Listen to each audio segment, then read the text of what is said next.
What's up everyone, my name's Inder, I'm the support player for Team TTV, and today I'll be breaking down my team's performance during the February Finals tournament as a part of the Unite Championship Series. In today's video, you can expect to learn a bit more about my support thought process, my team's picks, overall strategy, as well as a general recap of the tournament. This year's competitive Unite comes with a new format which may be unfamiliar if you're used to only playing standard or ranked. In tournament games, both teams enter the draft phase. It starts off with two bands revealed at the same time, into teams going back and forth selecting their Pokemon.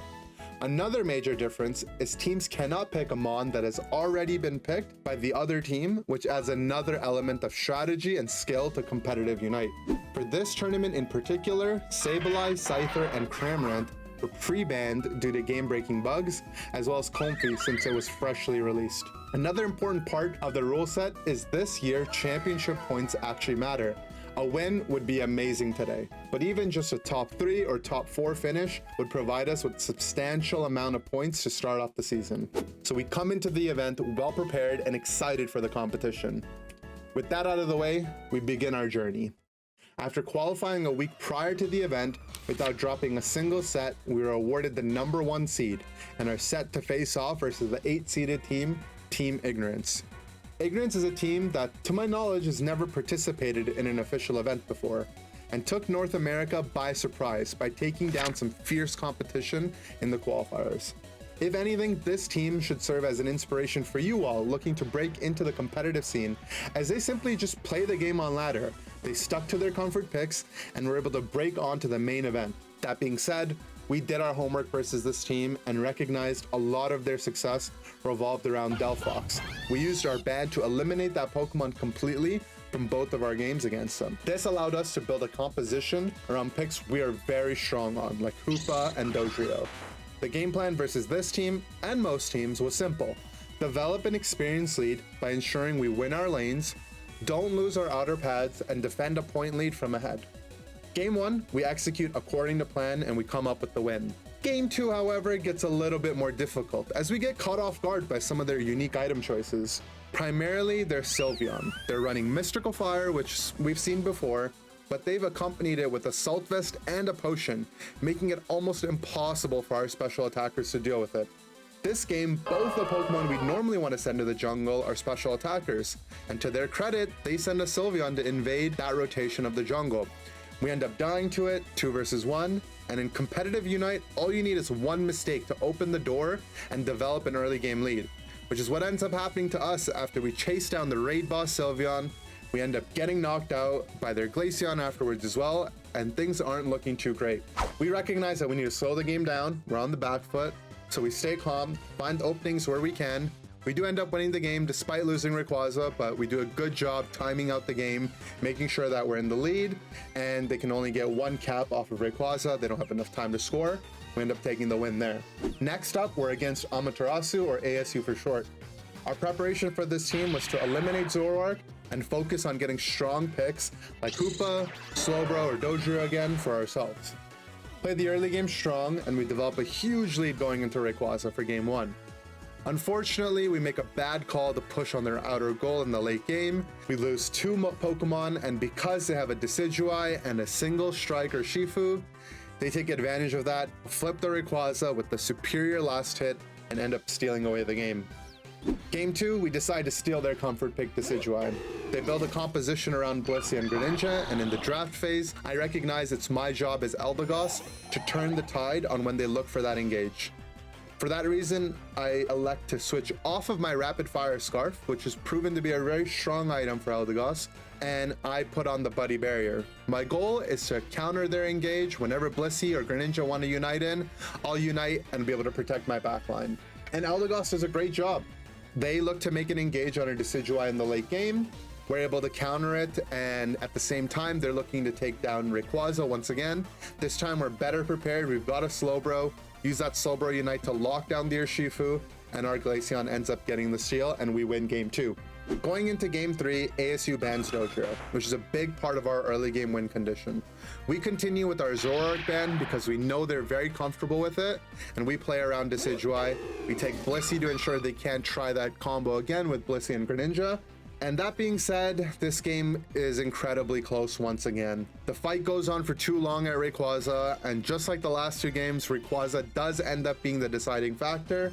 If you're wondering which Pokemon got it, it's been the deciding Pokemon of this entire set. It's that single strike, Urshifu Wicked Blow. That Pokemon is very strong. We were prepared for it during the event, but we didn't give it enough credit as we should have. That knocks us down to the lower bracket. It is a double elimination bracket, so we're not out yet. We're set to face Team Unown, a team that we didn't have much time to prepare for, but during our wait, we did notice that they were very reliant on Delphox. So we took that to our advantage and decided to ban it away during the draft phase, stuck to what we're good at. In the draft, it looked like they accidentally selected Charizard, but despite that, it ended up being quite a strong counter pick using the double stun build into our Dodrio. The game plays out well for us, and we find ourselves in yet another game-deciding Rayquaza fight. It's in this fight I see my Alolan Ninetales get united by Charizard. As the Blissey player, I can definitely save him, and we can try to use Alolan Ninetales to turn the fight, but I make a judgment call in that moment. I decide that I'm not going to use any resources on my A9 because Dodrio's been our tried and true win condition. I'm confident in Retsu to be able to carry the fight. As long as I can save him, I know we'll be able to turn this fight no matter what. I get ready to save my Dodrio, which I think ends up being the correct call, but I'll let you decide.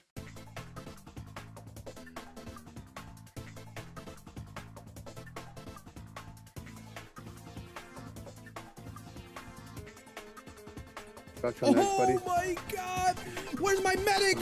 Where's my fucking medic? Got it? It's just Hoopa Alive. It's just Hoopa. It's just Hoopa. Yeah.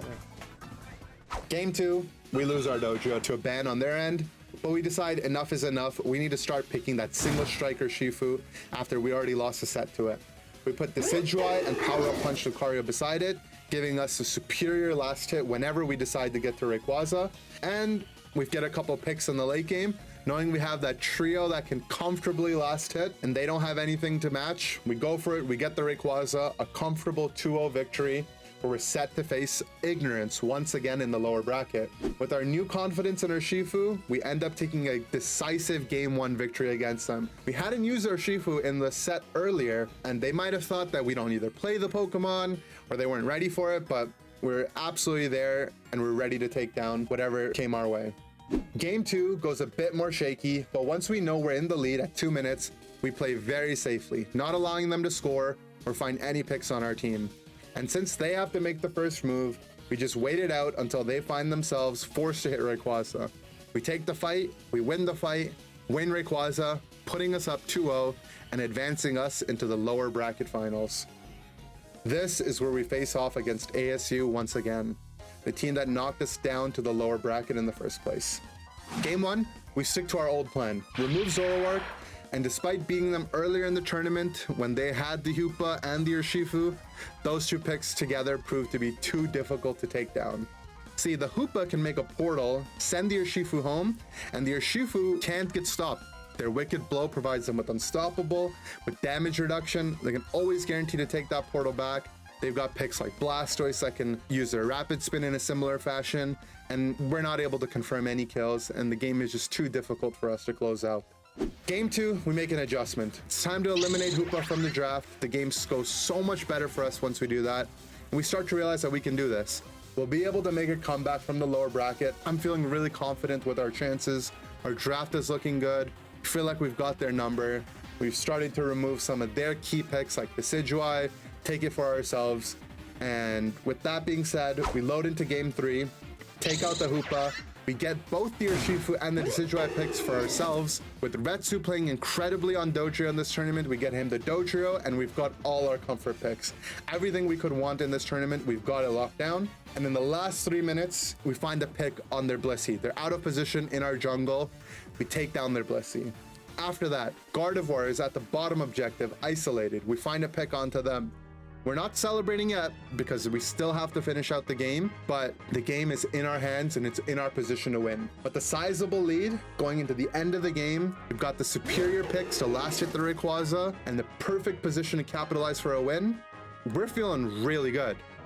But for those of you that saw this live, you know how it ends.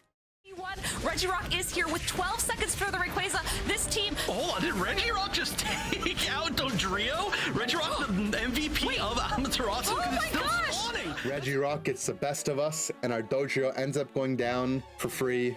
Sets up a 4v5 endgame.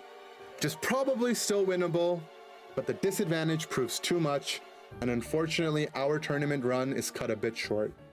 On the bright side, this year the championship points are very important. A third place here means as long as we stay consistent with top finishes, we should have a good shot to make it to the World Championships this year in Japan. And with that, I'm out. I'll see you next time. Take care and goodbye.